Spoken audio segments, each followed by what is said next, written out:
ትግሬ ነው ወይ ሊትራሊ የትግራይ ህዝብ ምዕራብ ትግራይ ብሎ በጠራው ከሚያጣ መቀሌ ቢያጣ ሁላ ይሻላል። ወንዶች ቢሆኑ ወደ ወልቃይት ጸገዴ አንዴ ሁለቴ ሶስቴ ሞክረዋል፣ አይሳካላቸው። እንደው ምን እንደነካቸው አላቅም። ያን የህወሓት ቅርንጫፍ ብለን የምትወስዳቸው ናቸው እንዳሉ። ለትግራይ ህዝብ ምን ጣጣ ይዞለት ሊመጣ ይችላል? ታደሰ ወረደ ከስልጣን ይውረድ ጊዜያውን ጨርሰዋል። የህወሓትን ባህሪ ከቡዳ ጋር ያያይዙታል። ናቅፋ እንጠቀማለን፣ የሱዳን ብር እንጠቀማለን። የኤርትራ መንግስት እጁ ሊያስገባ ይችላል በኢትዮጵያ ጉዳይ። ብዙ የወልቃይት ጸገዴ ተወላጆች ተሰውረው ተገድለው ጠፍተዋል። ሰዎች እያፈሱ ወደ መሰልጠኛ እየወሰዱ የቀድሞ አባሎች የነበሩ እየጠሩ ተንቤን እንደሌላው አካባቢ የትግራይ አድርጎ ያለ ማየት ይሄ የመግፋት የማግለል ሁኔታዎችም እንዳሉ እንደው የተለያዩ የተንቤን ተወላጆች ዲው ኢንፎርማልም በፎርማልም ያወሩኛልና ይሄ ነገር ትክክል ነው። ታደሰ ወረደና ህወሓት ማለት የአንድ ሳንቲም ሁለት ገጽታ አንድ ናቸው። ያለ ትግራይ ደግሞ ኢትዮጵያ ተብሎ ሊጠራም አይችልም፣ የሚፈቅድ ነገር አይደለም። ከብልጽግና መልሶ ላለመስራት ምንም እርግጠኛ ነው። ለኢትዮጵያ ጠንቅ ከሆኑ ክልሎች 3 ክልሎች አሉ። ቁጥር 1 ኤርትራ፣ ቁጥር 2 ትግራይ፣ ቁጥር 3 ኦሮሚያ ክልል። በጣም ውስብስብ ያለ ነገር ነው ያለው ትግራይ ላይና ያ ሐውልት ፈሪሶ ስትል አንድ ሴት ጋዜጠኛ ሻቢያ ትሰማለች። እስካሁንም ሰነድ ብለዋል።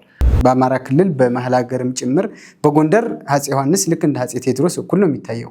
በዳንስ ተጎምጸጽ በሚለውን ጭፈራቸው ጀምረህ የስብሰባ ግምገማ፣ የአስመሳይነት ጠቅላላ ብዙ ነገር፣ የሽርጥ መልበስ፣ አንገት ላይ መንጠልጠል፣ የሆነ አካባቢ በጉልበት የምትቆጣጠርበት ጊዜ ነው ወይ?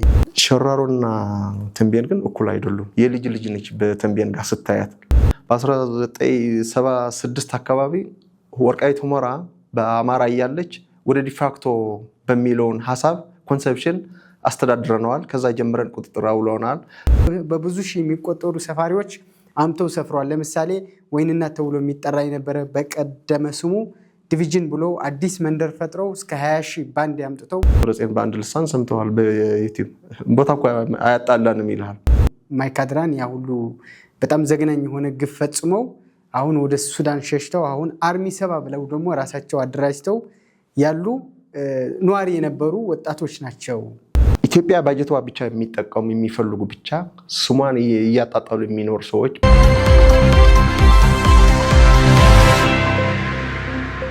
ሰላም ጤና ይስጥልኝ። እንደምን አላችሁ? የወልቃይት ጠገዴ የአማራ ሚዲያ ተከታታዮች፣ እንደወትሮ ዛሬም አንድ እንግዳ ይዘን ቀርበናል። አብራችሁ እንድትሆኑ በክብር ጋብዛለሁ። እንግዳው በትግራይ ፖለቲካ እንዲሁም በኢትዮጵያ ፖለቲካ በቅርበት የሚከታተሉ ናቸው። ከእሳቸው ጋር ቆይታ እናደርጋለን። አብራችሁ እንድትሆኑ በክብር ጋብዛለሁ። ሚዲያው አዲስ ነው። ሼር፣ ሰብስክራይብ እና ላይክ በማድረግ የሚዲያው ቤተሰብ ይሁኑ። አብራችሁን ቆዩ። እንግዲህ አንቱ ልበል ወይስ አንተ ልበል? አንተ ብትለኝ ደስ ይለኛል። ጥሬን አክብረ ወደዚህ ወደ ወልቃይት ጠገዴ የአማራ ሚዲያ ስቱዲዮ ስለመጣ እጅግ አድርጌ አመሰግናለሁ። እኔም ስለተደረገልኝ ጥር በአክብሮት አመሰግናለሁ። አክብሮት ይስጥልኝ። ለወልቃይት ጠገዴ የአማራ ሚዲያ አዲስ ስም ስለሆንክ ምናልባት በራስ ስምህን ብታስተዋውቅ ደስ ይለኛል። ያው ስሜ ገብረስላሴ መዝገበ እባላለሁ። አቅሜን የቻሉ ቅድም እንደመግቢያ እንዳልከው ፖለቲካዊና ማህበራዊ ኢኮኖሚያዊ የአቅሜን ትንተና አደርጋለሁ። መልካም። እንግዲህ አቶ ገብረስላሴ ድጋሚ ያመሰግናለሁ። ምናልባት በተለይ በትግራይ ፖለቲካ ደግሞ በደንብ ስለምትከታተል የዛሬው ቆይታ የምናደርገውም በዛ አካባቢ ስለሆነ ምናልባት ከሰሙኑ እንግዲህ የፕሪቶሪያ የሰላም ስምምነት እንግዲህ በትግራይ እና በኢትዮጵያ መሀል ሆኖ እንደ ድልድይ ሆኖ ሲያገናኝ የነበረ እንደሆነ ይታወቃል። እሱ ደግሞ በህወሓት ወገን በግላጭ ወይም ደግሞ በመግለጫ እንደፈረሰ ግልጽ አድርገዋልና ምናልባት የፕሪቶሪያውን የሰላም ስምምነት በህወሓት በኩል ውድቅ መደረጉ ለትግራይ ህዝብ ምን ጣጣ ይዞለት ሊመጣ ይችላል? በዛ ብንጀምረው ብዬ ነው። ልክ ነህ። ምን ጣጣ ይዞለት ይመጣል? ምንስ ጸጋዎች ነበሩት? የታወቀ ብዙ ተስፋ የተደረገለት ነው። ፕሪቶሪያ ማለት አንድ ጦርነት የነበረውን አርግበዋል። ተስፋም የጣለ ነበር። አሁን ግን ያኔ የሰላም ፕሪቶሪያ መሰረት በአንዱ በኩል በመፍረሱ በዛም ይታወቃል። በህወሓት ሲጀመር ወደው አይደለም ውል ፕሪቶሪያ የገቡበት ጊዜ መግዣ ነው የተጠቀሙበት። ጠላት የነበረ ወዳጅ አድርገ ልክ እንደ ጥንዶ ብሎ የጀመሩት በሻቢያ አርጉትን የፖለቲካ ሽርሙጥና ተማምነው መልካምነትን ለህዝብ ሰላም ይበጃል ብሎ የተነሱ አይደሉም። ጊዜ መግዣ ነው የተጠቀሙበት። ይሄ ሁሉ ያጣጣ ያመጣው ግን በማን ሰበብ ነው? በህወሓት ሰበብ እና ተንኮልና ሴራ ነው። ያን ሁሉ ጉዳያቸው አይደለም። የተመቻቸ ስለ ህብረተሰባቸው ለህብረተሰብ ታገልን ይላሉ እንጂ ለጥቅማቸው ብቻ የሚያስቡ ጥቂቶች በዚህ አጋጣሚ በጭንቀትና ውዥንብር ያለን ነገ ከነገ ወይ ጦርነት ይፈጥሩብናል በሚል ስጋት ላይ ያለ ህብረተሰብ አሁን የእርሻ ወቅት ነው ታውቃለህ። መዳበሪያ ምርጥ ዘር የሚገባበት ሰዓት ነው የነበረው። ይህን የሚገባበት ሰዓት አይደለም አሁን ሰዓት። አሁን ለሰኔ 2 ወር 3 ወር ነው የሚቀረን። ጥሩ ዝናብ እየዘነበ የአዝመራ ተስፋ ያለበት አካባቢ ነው። ገበሬው ግን ጨልሞታል። ያ ምርጥ ዘሩና መዳበሪያውን አልገባለትም። እንዴት? በምን? በህወሓት ሰበብ መንግስት። ምክንያቱም ዲሴንትራላይዝ እያደረጉት ነው ከማዕከላዊ መንግስት። እሱን ተከትሎ እንደውም ደግሞ አሁን ያው የትግራይ ጊዜያዊ አስተዳደር የስልጣን ጊዜ ገደብ አልቆ የኢትዮጵያ ጠቅላይ ሚኒስትርም ለ1 ዓመት ታደሰ ወረደን በስልጣን እንዲቆዩ ማራዘማቸውም ይታወቃል። እሱን ተከትሎ ደግሞ ህወሓት አጠቃላይ የስምምነቱን ያልተሳተፍኩበት የስልጣን ማራዘሙ ላይ እኔ ያልተሳተፍኩበት ስለሆነ አጠቃላይ የታደሰን የ1 ዓመት የስልጣን አልቀበልም፣ እንደውም ጊዜያዊ አስተዳደር ትግራይ ላይ ከዚህ በኋላ አይሰራም፣ ከቅድመ 2013 የነበረውን የተመረጥን ብለው የሚጠሩትን መንግስት ወደዚህ ወደ አሁኑ አምጥተን እንመርጣለን ብለው በዚህ ሳምንት ፈርሶ አጠቃላይ ኦቨርቴክ የሚያደርጉበት ጊዜም ደርሷል እየተባለ ነው። ይሄ ወዴት ሊያመራ ይችላል? አቶ ገብረስላሴ፣ ይሄ እንደ አጠቃላይ እንደ ጅምሩ ታደሰ ወረደ ወደ ስልጣን እንዴት መጣ ብንል ከጅምሩ ብናየው 10 ቦታ ሳጣድ ሙቁበት ነው፣ በተመቸህ ሙቁበት በሚለው ነው። ምክንያቱም ቀጥታ እነሱን የውል ፕሪቶሪያ አሁን መጀመሪያ አሳታፊነት በፖለቲካ ፓርቲዎች የጊዜያዊ ብልጽግና የነበሩ ቀድመው ከነጌታቸው በፊት የነበሩ ሰኔ 2013 ወደ አዲስ አበባ የመጡ አሁንም በቁመናቸው አሉ፣ እየተተገሉ ናቸው። እነሱ በውል ፕሪቶሪያ በታሳቢ ተሳታፊ ተደርጎ በውል ፕሪቶሪያ ስምምነት አግሪመንት አንቀጽ በአንቀጽ የተጠቀሱ ሰዎች ናቸው። ፖለቲካ ፓርቲዎቹም እንደዛ። አሁን ፖለቲካ ፓርቲዎቹ እዚያ የነበሩ የትግራይን ከህወሓት ሀሳብ የሚወጣ አይደሉም። አስተሳሰባቸው እንደ ቅርንጫፍ የህወሓት ቅርንጫፍ ብለን የምትወስዳቸው ናቸው እንዳሉ። ጊዜያዊ አስተዳደሩም የህወሓት ነው ማለት ይቻላል ማለት ነው። ጊዜያዊ አስተዳደር አልነበረም። የጊዜያዊ አስተዳደር መጀመሪያ የነበረው ወደዚህ የመጣውን ትክክለኛ ነው። አሁን እየታገለ ነው ያለውን እዛ የሚገደልም እየገደሉ እያፈኑም መኖር ያሳጡት እዚህ ቁጥሩ የማይነቅ ያልታቀፈ ግን እንደ ሀሳብ ግን በውል ፕሪቶሪያ እንደ ታሳቢ ነው የተደረገው። ውል ፕሪቶሪያ ላይ ሲፈጸም ጊዜያዊ አስተዳደር ሽግግር መንግስት ስታቋቋም በውል ፕሪቶሪያ መሰረት አድርገ ፓርቲዎቹም ወይ ቀዳማዊ ወያነ በለው አረና ተብሎ የሚጠራው አረና እንኳን ለህወሓት የሚመቸው አይደለም፣ ግን ብቻ ጠፍጥፎ እሱ በሰራቸው ሜካፕ የተሰሩ እነ ኪዳነ አመነ ብዙ ነው፣ እነ ኩብሮም ሳልሳይ ወያነ አሲምባ ምናምን የሚባሉ አጠቃላይ ያሉን ፓርቲዎች በትግራይ የተሰሩ ፓርቲ አሉ የተባሉ እነ ዶክተር አረጋውን ጭምር ትዲያፓ እነዚህ የትግራይ ተወላጆች ፓርቲ ፈጠርን የሚሉ ተሳታፊ ኢንክሉሲቭ ያደረገ ሀሳብ ነው የነበረው። መጨረሻ ላይ ግን መንግስት ለሰላም ሲል እነዛ ተሳታፊነቱን በውል ፕሪቶሪያ መሰረትን ተሳታፊነቱን ወደ ጎን በመተው እነሱን ህወሓት ብቻ እንዲሆኑ ህወሓት ሲሆን ደግሞ ከአርም ተወካይ ሆኖ ነው የመጣው ታደሰ ወረደ ወደ ሽግግር መንግስት። አሁን ያ ቀጥታ እነ ደብረጽዮን የሚሾምበት በህወሓት የሚያጡ ከሆኑ በውክልና አርማ አድርጎ ደግሞ በተዘዋዋሪ የስልጣን የሚመሩትን የሚዘውሩትን ስልጣን ለመያዝ ሀሳባቸውን ተሳክቶ የጊዜያዊ አስተዳደር የጌታቸውን ከሰኞ በኋላ ታደሰ ወረደ ይሁንልን አሉና ተሸመላቸው። አሁንም ታደሰ ወረደ ከስልጣን ይውረድ፣ ጊዜያውን ጨርሰዋል፣ ጊዜውን ይራዘም ማለት ሌላ እነሱን የጠበቁት ቀጥታ ራሳቸው እንዲሾሙ ነው። ማዕከላዊ መንግስት ፌደራል መንግስት ደግሞ በህዝቡም ቅቡልነት ስለሌለው በትግራይ ህዝብ በኢትዮጵያ ህዝብ እነሱን ትናንትና ሲያዋጉ ሲያዳሙ የነበሩ ስንት ነገር የፈጸሙ ሰዎች ስንት ነገር በኢትዮጵያ ኪሳራ ያደረሱ ሰዎች ቀጥታ መሾም አልተፈለገም። ስላልተፈለገ ለአንድ ዓመትም ግልጽነት ለአንድ ዓመትም አልተባለ ላልተወሰነ ጊዜ ነው በሚለውን ታደሰ ይሁን ተባለ። እነሱ አሁን ቀጥታ ካልመራን ብሎ አጀንዳ በመፍጠር ዲፋክቶ ብሎ ወደ ጦርነት ማኒፌስቶ ዲፋክቶ ብሎ በማኒፌስቶ ጽሁፍ ያወጡበት አሁንም ያለባቸው የኢትዮጵያ ስሜትና ፍቅር የሌላቸው ባንዲራ ጠል፣ የጋራ ቋንቋ ጠል፣ የብሔራዊ ጥቅምና አንድነት ጠል የሆኑ ሰዎች ኢትዮጵያ ባጀቷ ብቻ የሚጠቀሙ የሚፈልጉ ብቻ ስሟን እያጣጣሉ የሚኖር ሰዎች በመሆናቸው ይህንን ጊዜያዊ አስተዳደር ራሳቸውን ታደሰ ሽሞ ሲያበቁ አሁንን ምክር ቤት አምጥቶ አጀንዳ ለመፍጠር ማይንድ ሽፍት ለማድረግ በቃ አንድ አጀንዳ ያመጡልና እሷን እስከምታልቅ ድረስ በሷን እየተጫወቱ ይቆያሉ። ሌላ ስራቸውን ይሰራሉ እንጂ ታደሰ ማለት ቱ ዘ ሆነስት ለነሱ አሜናብል ታዛዥ ሰው ነው። ከነሱ እንደመጣ ይታወቃል። እስቲ በስተጀርባ እንደጌታቸው ጋር ጊዜያዊ አስተዳደር ያለ በጀርባ ዙሪያ ያመለሹ ብዙ የለውጥ ፈላጊዎች ነበሩ። እነ አሰፋ አብርሃ፣ እነ ጣዕመ፣ እነ ዶክተር ሽሻይ ብዙዎች አሉ። ቤታቸው ፕሬዚደንት ባሉበት ጊዜ ታደሰ እንደማያግዝ እንደውም ስልክ ማያነሳም ጭራሽ ከቲፒኤልኤፍ ጋር ነው ሲውል ውለውና ዳሩ ሲል ነበር። እውነት ነው።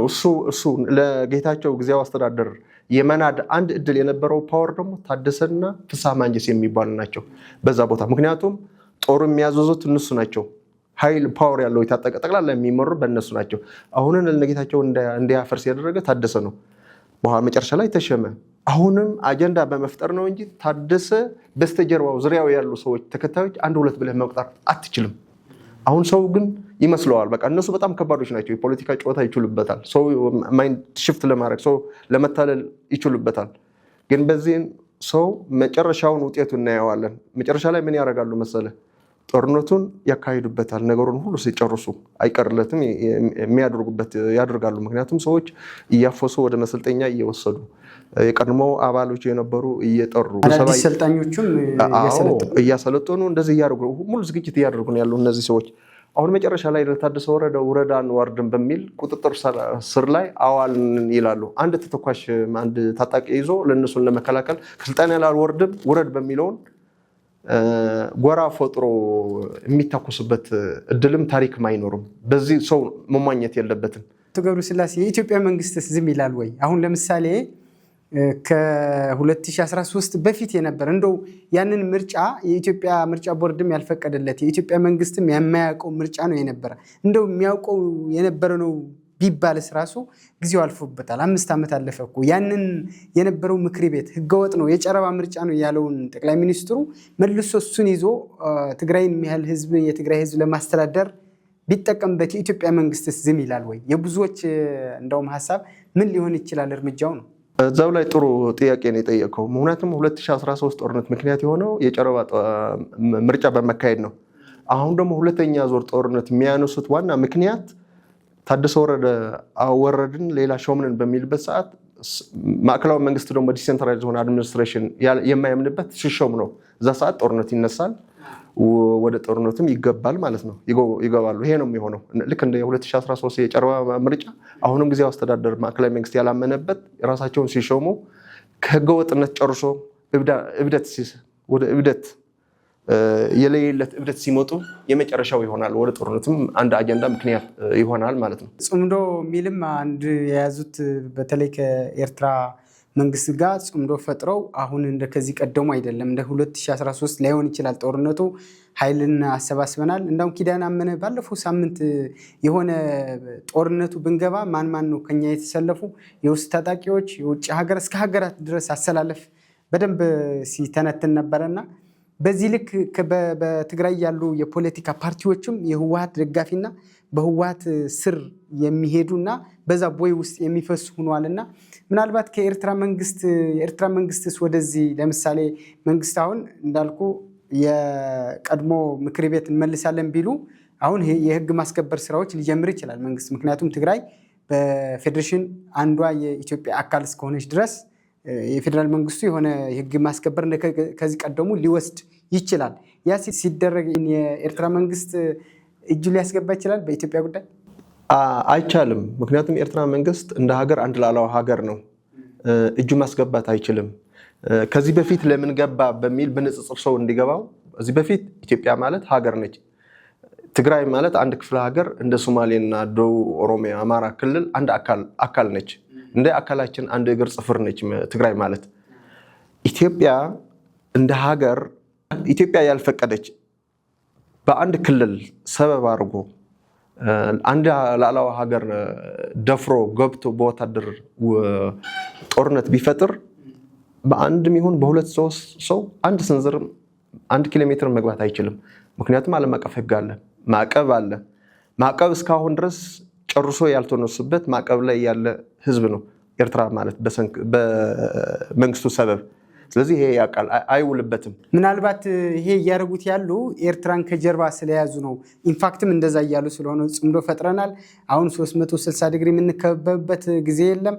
ጠላት የነበሩ እንደ ኤርትራ ያሉ ደግሞ አሁን የኛ ደጋፊዎች ናቸው፣ ከኛ ጋርም ይታገላሉ እያሉ ስለሆነ ብዬ ነው። እሱ ልክ ነህ። ኤርትራ እንደዛ የሚሆንበት ጉዳይ አሁን ኢትዮጵያ ስለ ባህር ጉዳይ ጥያቄ ስላነሳች የጠየቀችው በሰላማዊ ዲፕሎማሲ የዓለም አቀፍ ሕግ ተንተርሳ ነው መጠየቅ የጀመረችው። በሱ ሰበብ በዓለም አቀፍ ሕግ እኛ ካላመንበት ጫና ደርሰብን ምናልባት ኢትዮጵያ ወደ ጦርነት ኃይል የ135 ሚሊዮን ህዝብ ላይ ለመሸከም ያቅተናል። ሆ ብሎ በወደብ ሰበብ ከመጣብን አንችለውም። ስለዚህ ኢንቴግሬሽን ከድሮም በ30 ዓመት ቆይታ ትግላችን ህወሓትን ፈጥረን በጋራ እዚህ ስለደረስን ወደ ቀድሞ አንድነት የግንባር ፈጥረን ለመከላከል በሚለው ሰበብ ነው። ኢትዮጵያ ደግሞ በዛ አጀንዳ ያለበትም ጠላት መብዛት እንደሌለበት ተዋግተው እንደማይዋጣም ያውቃል። ጠብጣሪነትን በዓለም አቀፍ ሕግ ውግዘት ስላለው ቀይ ባህር ብሎ መዝመት አይችልም። ምናልባት ካላቸው ስጋት ግን መንግስት ኢትዮጵያ ከዘመተብን ለቀይ ባህር አሰብ ብሎ ከዘመተብን ግን ህወሓትን ተጠቅመን እኛምም ግንባር ፈጥረን ያው የኦፊሻል የሆነ ጦርነት እንፈጥራለን በሚል አጉል ተስፋ ነው። ህወሓትም ሁልጊዜ ተስፈኛ ነው። ለህብረተሰቡ አሁንም የሚናገረው ነገር ቀላል አይደለም። በተወካይ ቱቦዎች ቅድም እንዳልከው የሚነዙ አክቲቪስቶቻቸውን የሚናገሩት ንግግር የሚገርም ንግግር ነው። ናቅፋ እንጠቀማለን፣ የሱዳን ብር እንጠቀማለን፣ ምንም ችግር የለም፣ ወደዎችም እንጠቀማለን ምናምን በቃ ይሄ ፓምፕሌት የተለመደውን እንትኑ አሁን ግን ይሄ መሬት ላይ የሚያቆር መቆጠሪያ የሌለው ውሸት እንደሆነ ህብረተሰቡን ይገነዘባል። ለማንም ማታለል አይችሉም። እስከዛ ብሎ እምነታቸው የሚገልጹትን የሚያወናድበት ፓምፕሌት ግን አለ፣ የታወቀ ነው። እና እንደ አጠቃላይ እንደ ኤርትራ ላዕላዊ ሀገር ለአንድ ኢትዮጵያ ለሆነችን ትግራይ ተሻግሮ ኢትዮጵያ ሀገር ላዕላውን ደፍሮ በአየሩም በምድሩም በይብሱም አይችልም። ያቃል ማዕቀብ አለ፣ ዓለም አቀፍ ሕግም አለ። ዓለም አቀፍም በሳተላይትም ያለውን የፖለቲካ ትኩሳትም 24 ሰዓት ፎከስ እየተደረገ ክትትል ላይ ነው ያለው። ስለዚህ ህብረተሰቡ ሻዕቢያ ያድናል አንድ ህብረተሰቡን አልተቀበለውም። ትናንትና ደመኛ ጠላት የነበረ ደፈረ የተባለ ትናንትና ሲደፍርህ የነበረ ጄኖሳይድ ፈጽሞብናል ማለት ዘሬን አጥፍተዋል ተብሎ ሲኮነን የነበረ በህወሓት ደስ ስላቸው ደግሞ እንደ ምግቤ አንድ ጀነራል ተብዬ በድፍረት ሲናገረው የነበር ሻዕቢያ በአክሱም ላይ ወጣቶችን አልገደለም፣ አልዘረፈም፣ ክፉ ነገር አልሰራም ብሎ የተናገረበት ሰዓት ይሄ ህብረተሰብ ቁጭት አንስተዋል ለትግራይ ህዝብ ተወላጅ። ምክንያቱም ባለቤቱ ስነልቦናው ትኩሳቱ እጁ ላይ ሁሉ ነገር እዛ ስላለ ማለት ነው። አካባቢውን አፍርድሙ ቀማሹን መከራውም ሁሉ ነገር ህብረተሰቡ የትግራይ ህዝብ ነው። እስካሁን እኮ የትግራይ ህዝብ ቤቱን እንኳን ሻዕቢያ የሰበረውን ቤተ ንብረቱና መዝጊያው እንኳን አልተዘጋም፣ መጠገን እንኳን አልቻለም።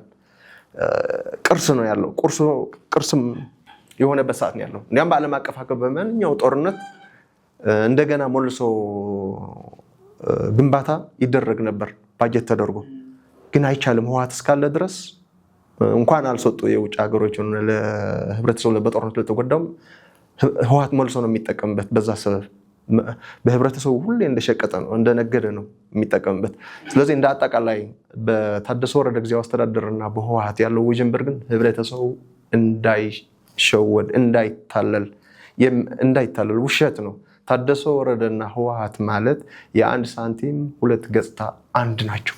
ከዚህ ጋር ተያይዞ አሁን ሰሞኑን የህወሓት አንድ አባል ዶክተር አዲስ ዓለም ባሌማ እንግዲህ ከውጭ ሀገር የሚኖሩ የትግራይ ተወላጆች የዲያስፖራዎች ጋር ያደረገው ውይይት ነበረ። በጣም ሰፊ የሚባሉ ብዙ ሀሳቦችን የተነሱበት ነው። ምናልባት ሰምተው ከሆነ ብዬ ነው።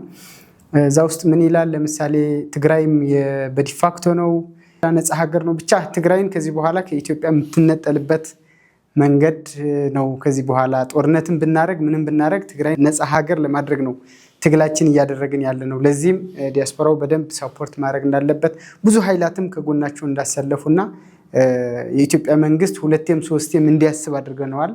ከዚህ በኋላ ዝም ብሎ ጦርነትን መክፈት አይችልም። ቢከፍትም ያው ብዙ አቅም አለን፣ እኛ እናሸንፋለን አይነት ነው። እንደዚህ አይነት ሀሳቦች እየተደረጉ ነው።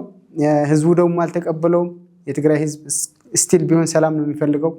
ስቲል ቢሆን ትላንት የተደረገውን ጦርነት ገና ከዛ ሳያገግም መልሶ እንደዚህ አይነት የጦርነት ዳመና ላዩን ማንጃበቡ በጣም ህዝቡ ወደ ፍርሃትና ስጋት ውስጥ እንዲገባ ተደርጓልና እዚህ ላይ ምናልባት የምትለው ሀሳብ ካለ? ጥሩ ሀሳብ ነው ያነሳው። እነሱን ሊሉ ይችላሉ። ሲጀመር የትግራይ ዲፋክቶ ሀገር ልትሆን አትሆንም። ሀገር የነሱ ብቻ አይደለችም፣ የኔም የማንም ትግሬም ባለቤትነት የሀገር ምንነት አላት። ኢትዮጵያ ራሱ የኢትዮጵያ ህዝብም ቃል ኪዳን ቁርኝነት አለው፣ መለየትም አይችልም። ያለ ትግራይ ደግሞ ኢትዮጵያ ተብሎ ሊጠራም አይችልም፣ የሚፈቅድ ነገር አይደለም። እንደ አጠቃላይ እንደገለጽከው አጠቃላይ ለኢትዮጵያ ጠንቅ ከሆኑ ክልሎች 3 ክልሎች አሉ። ቁጥር 1 ኤርትራ፣ ቁጥር 2 ትግራይ፣ ቁጥር 3 ኦሮሚያ ክልል። እነዚህ የመገንጠል አባዜ ያለባቸው ህመም ናቸው። ህመሙን ህመም ሆኖ ሳይታከም የሚቀር በሽታ እንጂ መፍትሄ በመገንጠል መፍትሄ የሚያገኝ የመጨረሻ መቋጫ የሚያገኝ እድል አይደለም፣ አይቻልም። ህልም ሆኖ ይቀራል። ይህም ሁሉ ሰው ማወቅ አለበት። ምክንያቱም ስታብር ስትሰፋ ነው እንደ ሀገር ተጠቃሚ የምትሆነው፣ ሙሉ አቅም የሚኖርህ። አዎ፣ ምክንያቱም ኢትዮጵያ ብዙ ጸጋዎች አሏት።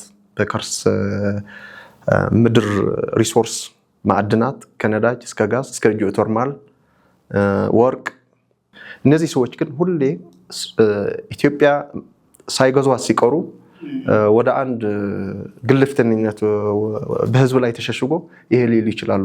ይሄ ያልከውን አዲስ ባለሙያ የመጀመሪያው ቃል አይደለም። ሁሌ ከደጋፊዎቻቸው ኦንላይን በዙም እንደተሰበሰቡ እንደተወያዩ ናቸው። ለምን ይሄ ንግግር አስፈለገ ብትለኝ ከዲያስፖራ 2 ነገር ለማግኘት ነው። 1 ፋይናንሻል ዶላር እገዛ ለማግኘት ነው።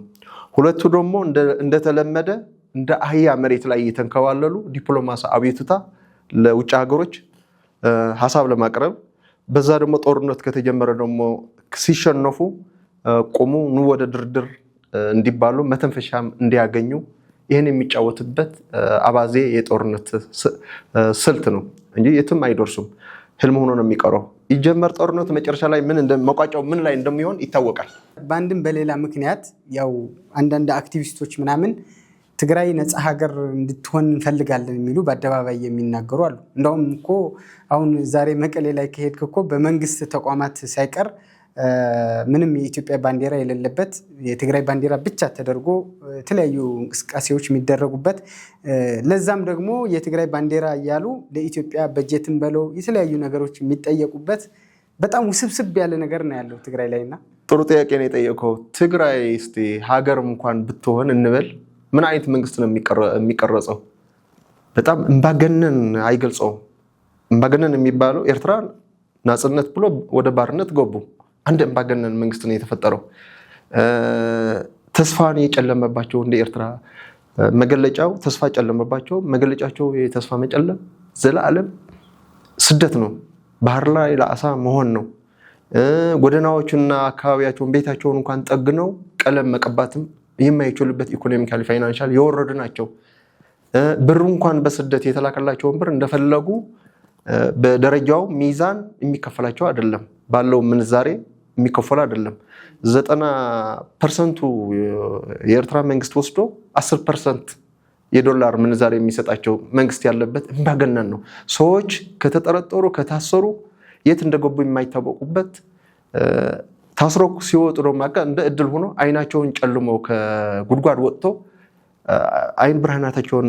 የአይን ብርሃናቸውን አጥተው አካለ ስንኩልነት የሚሆነው በስነ አእምሯቸው ሞራላቸው የሚሰበርበት መንግስት ያለ። ስለዚህ የትግራይ ነፃ ሀገር ቢሆን እንደ ኢሳያስ ምርጫ የሌለው ዲሞክራሲ የሌለው ሊሆን ነው ሆነዋል። አሁን እንኳን እየታየ እኮ ነው። ወደዛ ሊመጣልህ እኮ ነው። እሱ አስጨርሰኝ ወደዛ ሊመጣ ነው። የኤርትራ ጉዳይ ይሄ ነው የሆነው። ጠቅላላ ፎርሙላቸው ደግሞ የሚጠቀሙትን ፖለቲካል ፎርሙላ ኤርትራና ኤርትራ ነው። በዳንስ ተጎምጸጽ በሚለውን ጭፈራቸው ጀምረህ የስብሰባ ግምገማ የአስመሳይነት ጠቅላላ ብዙ ነገር የሽርጥ መልበስ አንገት ላይ መንጠልጠል የማያደርጉትን የሻዕቢያ ነገር የለም። ሁሌ ከህወሓትና ሻዕቢያ ሁሌ ኢንቴግሬሽን እጅ ለእጅ ተጨባብጠው የሚሄዱበት የማይስማሙበት መጨረሻ ላይ ጥቅምና የስርዓታቸው ባህሪ ብቻ ነው እና ወደ ትግራይ ለመምጣት አሁን ከኤርትራ ይሄን ምስል የኤርትራ ኢሜጅ ካሳየው የመንግስቱ ስርዓቱ ወደ ትግራይ ሲመጣ ደግሞ ሊሆን ብቻ ሳይሆን ሆኗል። አሁን ሰው እየተገደለ ነው ያለው። ሰው በመያዣ ሁማን ትራፊኪንግ አለ።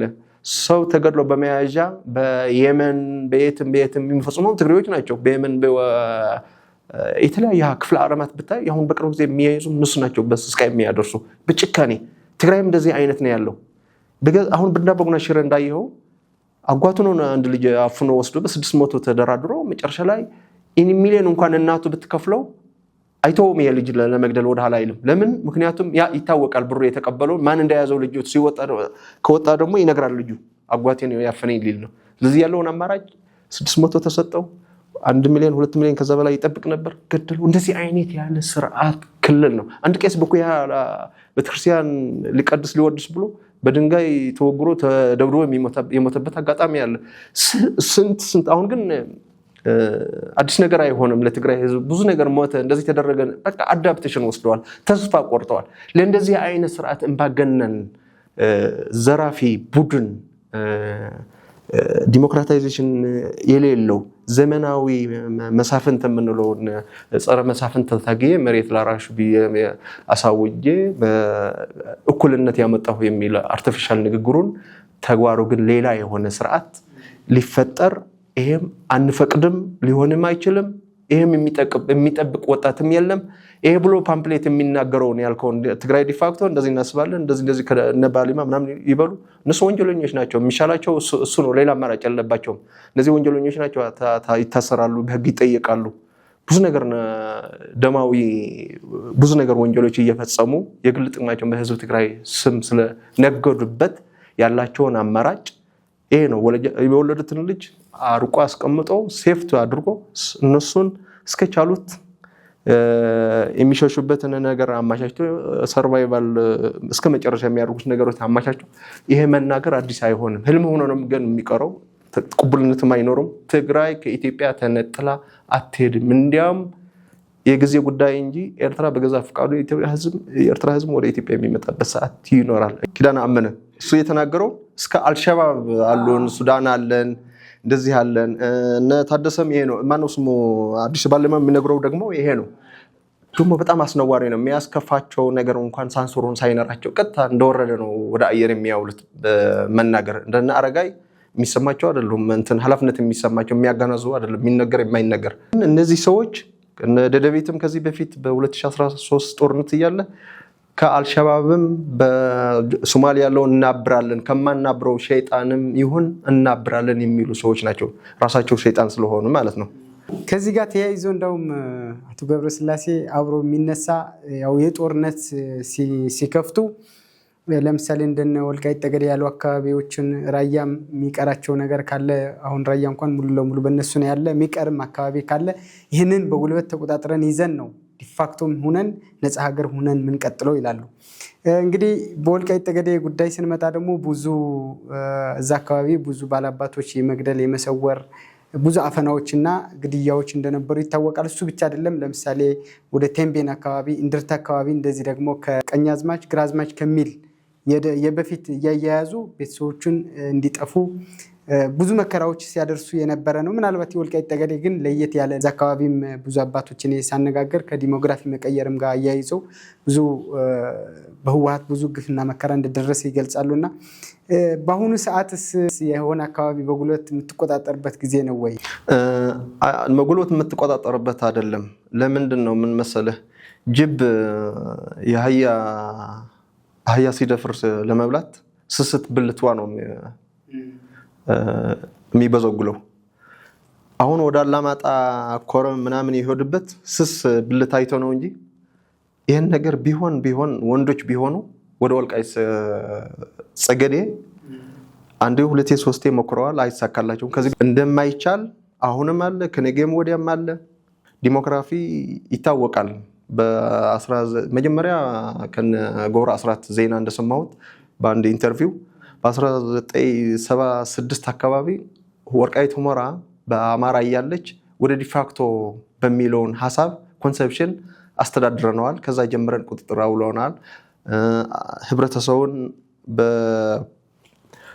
በፕላንና እቅድ በህወሓት ስነ ፖለቲካ ምህደራ ኦርጋናይዝ አድርገን አሰባስበን ተወያይተን አዳፕት እያደረግን ብዙ እየሰራን መጥተናል አሉ። መጨረሻ ላይ ግን ይሄ ይታወቃል። በ1987 በብሔሮች በመካለል በሚለውን ጂኦግራፊካሊ ጂኦፖለቲካ በሰሩት ስራ አባዜ ወደ ትግራይ ምዕራብ ትግራይ ብሎ አካለዋል። ደርግ ልክ ኃይለ ሥላሴ ከስልጣን በ1968 አካባቢ ወደ ስልጣን እንደመጣ የትግራይ ምድር ከተወሰኑ ከተሞች በስተቀር ገጠሩ ወረዳው አላስተዳደረም። ደርግ የነበሩ በጠቅላይ ግዛት በሚባለው በኃይለ ሥላሴ ዘመናዊ አስተዳደር በተቀረጹ ቅርጽ ስነ ምህዳር በፕላንና ኢኮኖሚ ስታስቲክ ይታወቃል። ብዙ ሰነዶች አሉ፣ ግልጥ ያሉ ሰነዶች አሉ። ማን ከማን ወረዳ፣ ማን ዞን ከዞን፣ ማን ክፍለ በዛ ሰዓት የነበረ አስተዳደር ግልጥ አድርጎ ተቀምጠዋል፣ ይታወቃል።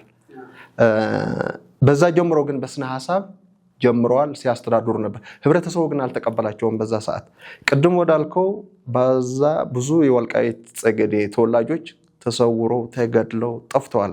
በመላ በትግራይ ሙሉ ማለት ነው። እንዳጠቃላይ ከሚገርምህ ወደ ስልጣን የመጡ ሰዎች ልክ ከዩኒቨርሲቲ ጀምሮ ኢሳያስ አፈወርቅ እና መለስ ከዚህ እና አባይ ፀሐዬ ከዩኒቨርሲቲ ከዚህ አዲስ አበባ እንዲሄዱ ነው። ቀድሞው ጥላሁን ይግዛው ሪቮሉሽን ያደርጉ ነበር እንደወጣት በሰላማዊ ትግል። ቀጥሎ እነዚህ በትግል ወጡ። ይታወቃል አወጣጣቸው። አዲስ ታሪክ እኔ አልተነትንም፣ ሁሉም የሚያውቀው ጉዳይ ነው። አጠቃላይ እንደ ዲሞክራሲ እንዳልከው ግን ለሁመራ ወልቃይት ብቻ አይደለም፣ ለትግራይም ብዙ ቦታ አሳጥተዋል። የራሱ ግዛት የነበረው አሳልፎ ለሌላ ሰጥተው የሌላ ቦታ እንደ ወልቃይት ሁመራ ያሉ ቦታዎች ደግሞ ያለ ቦታው አምጥቶ ወደ ትግራይ ለፖለቲካ ፍጀታ ሲባል ወደ ጦርነት ምክንያት ፈጥሮ እንደዛ አድርጓል።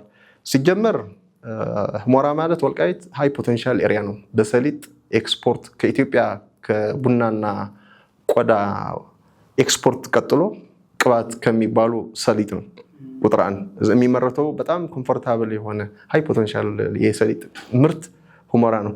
ያኔን በጉና አድርጎ ኤክስፖርት ለማድረግ በዛን ሰዓት ሀሳባቸው ተሳክቶ ምርት በኢንቨስትመንት ይሁን በሌሎች በራሳቸው ሆነ በቀጥታ በተዘዋዋሪ ሁመራ ትግራይ ያስገብተው ሰሊጡን ኤክስፖርት ሲያደርጉ በዛን ሰዓት ሁሉ ፐርፐዝሊ በእነሱ ኢትዮጵያ የቀረጿት ለህዝብ ሰላም በሚፈጥር ሳይሆን ለራሳቸው ጥቅም ብቻ በሚመቻች ነው።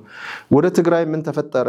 ጂኦግራፊካል ለውጥ ተደረገ ብትለኝ እኔ ተንቤን ተወላጅ ነኝ። ተንቤን አውራጃ ከነበሩ 8 አውራጃዎች አንዷ ነች።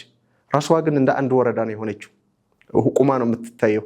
ከትልቅ አውራጃ የነበረ አንድ ወረዳ ነው የሆነችው። ምክንያቱም የነበሩት ወረዳ ዶጋ ተንቤን ወደ ደቡብ ምብራቅ ብሎ ከሌሎች የእንደርታ ቦታዎች ኦርጋናይዝ አድርገዋል። ባጀት ለመጠቀም ማለት ነው። ለነሱ እንዲወስዱት ድርሻው እንዲወስዱት የታስቀመጡት ጽሕፈት ቤቱ በመቀሌ። ምክንያቱም ዞን ከሆነ ዞን በኢንፍራስትራክቸር ትጠይቃለህ። መቀሌ ከሆነ ግን መቀሌ ማለት የእንደርታ ዋና ከተማ ነች፣ የትግራይ ዋና ከተማ ነች፣ የወረዳውም ዋና ከተማ ነች።